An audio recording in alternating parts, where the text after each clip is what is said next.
Hello everyone, this is the Ribble Gravel ALE electric bike which I'm going to be taking out today on a long ride, basically to see what sort of range I can get out of it. I took it out the other day, did about 10 miles on it, and it only used about 9% of the battery.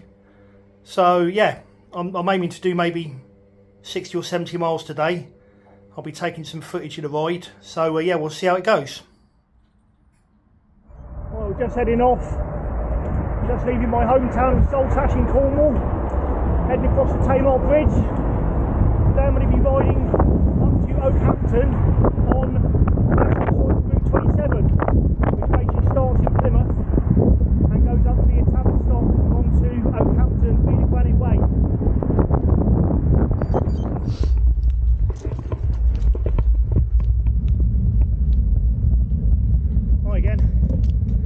Well, I've made it to the Plymouth Valley Trail.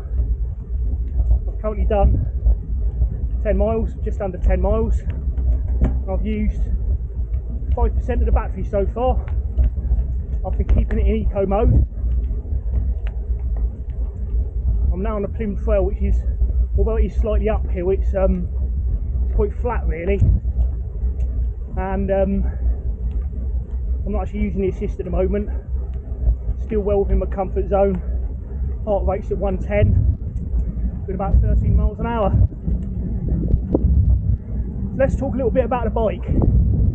Right, the Ribble Gravel ALE is Ribble's more adventure orientated gravelly bike.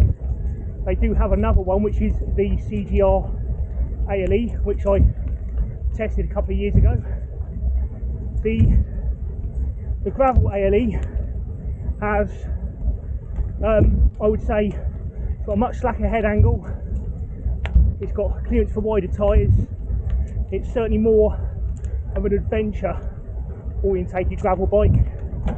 It's going to be more suitable for riding off-road, single track, bike packing. Has all the attachments, all the mounting points. It has mounting points on the fork, mounting points on the down tube. So yeah, it's basically what it is it's an electric bike packing stroke gravel stroke adventure bike. Now, very comfortable. This particular model has Shimano GRX 10-speed with I think it's 1134 at the back and a 4630 at the front, which is plenty of gearing. I mean, I do prefer one-by drivetrains, but this is just fine. The Saltash X3 saddle is really comfy for me. I mean, I'm actually quite shocked at how comfortable it is.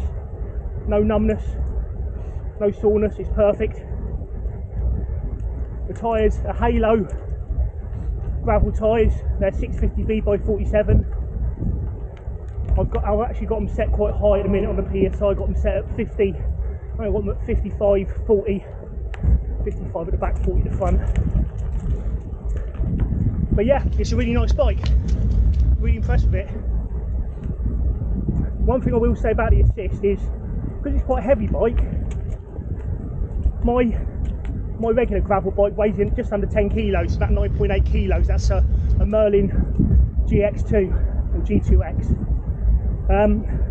I weighed this when I got out of the box yesterday, and it comes in at just over 14 kilos, which is quite a weight. Plus you have got the extra rolling resistance of the big tyres.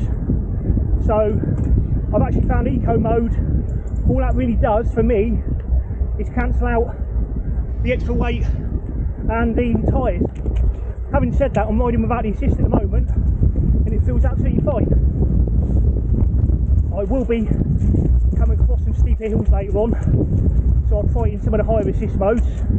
But like I said, today I'm doing about 70 odd miles, so I'm going to conserve the power as best I can and see how it goes. Okay folks, I'll report back in a bit.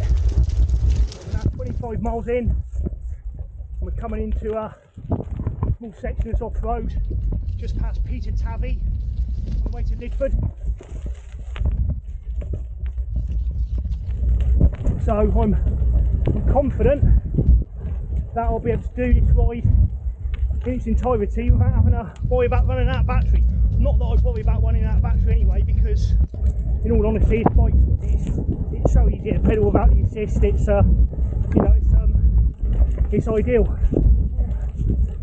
So what do I think of the Ribble Gravel ALE? Well, I have to admit I'm really impressed with it.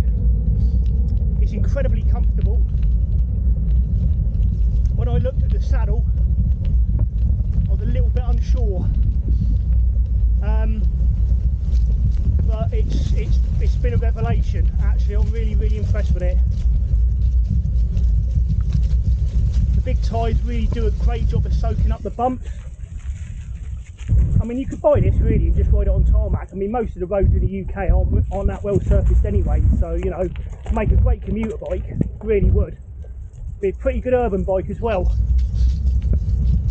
A couple of times where I've popped off curbs and hopped on curbs and no problem at all. Handling's really good. I would be going a bit faster down here if I went holding the camera. But yeah, I'm really impressed with this bike. It really is a cracking bit of kit.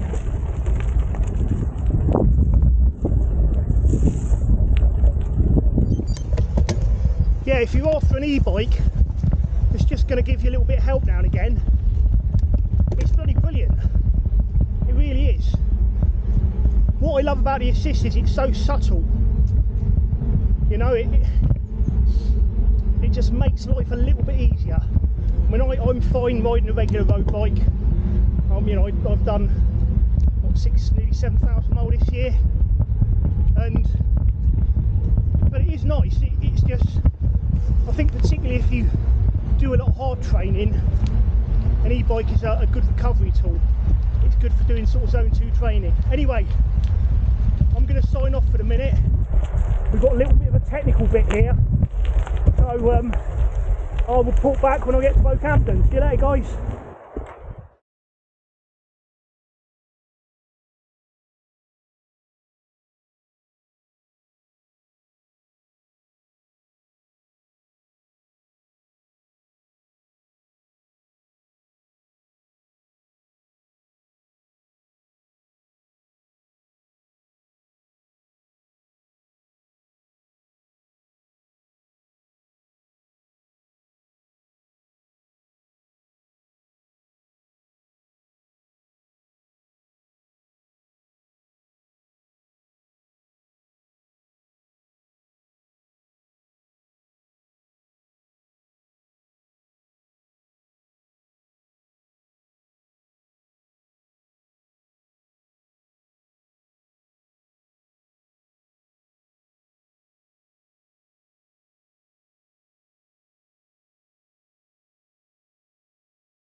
Hi everyone, well I'm back home now after my ride on the Ribble Gravel ALE. Problems aside, the Ribble Gravel ALE is actually a really nice bike. It's comfortable, it rides exactly like a normal bike without the assist, albeit a rather heavy one. For most of my ride up the Plymouth Valley Trail, I didn't even need to use the assist. It's a very slight gradient uphill, you know, sort of 1%. I think it climbs about 500 feet of elevation over 8 miles, so it's a very gradual climb, but I didn't feel like I needed to use the assist. The assist was really helpful on some of the short steep climbs, especially level 2, the trail mode, the middle level. Since I took this footage, I have actually been out on the Ribble Gravel ALE for a much longer ride. I took it out for a 50-mile ride across Bodmin Moor. It was quite a hilly ride. My average speed was about 16.7 miles an hour over that ride. Now, basically what I did, I kept it in the middle level of assist for the whole ride. For portions of the ride, obviously I was riding above the assist level. when I got back, I connected up the app and I still had 20% battery left at the end of that ride. So I did a 50-mile ride, quite a hilly ride. Still had 20% battery remaining when I got back. Still burnt quite a few calories. Didn't feel quite as fatigued as I would have done. Now, if I would have, say, gone out on my unassisted gravel bike to maintain that level of speed, nearly 17 miles an hour average speed, I would have been absolutely knackered for the rest of the day. So, you know, it does work. It really does. Just having that little bit of a boost on the hills, especially if you live in a hilly area, is a game changer for me. I'm completely sold on the idea. I mean, I rode 7,000. I think the mileage I covered last year on my regular bikes was probably not far shy of 8,000 miles.